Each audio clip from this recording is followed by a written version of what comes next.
Jamani wewe mwanaume nimekuchoka. Hela zile ambazo zilikuwa ndani ziko wapi? Tuliweka hela ndani ziko wapi? Yaani wewe mwanaume, Mungu alikosea kunipa mwanaume jamani. Hela ziko wapi? Tumeweka hela ndani yote, ziko wapi? Ziko wapi hela? Wewe mwanamke unanichukuliaje mimi? Umetoka kwa wewe unaulizia pesa. Mimi si nimekupigia simu au hujapokea? Umenipigia lakini mama alikupigia simu?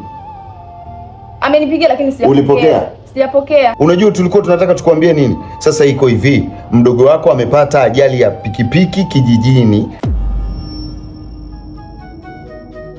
Ili kuokoa uhai wa mdogo wako nimechukua pesa ndani, nimetuma. Sasa kama unaona la maana ni hizo pesa, mpigie mama akurudishie hizo pesa. Ulize hali ya mdogo wako anapoendelea. Cheki ulivyomshuka. Mungu, kwa nini mimi lakini Mungu?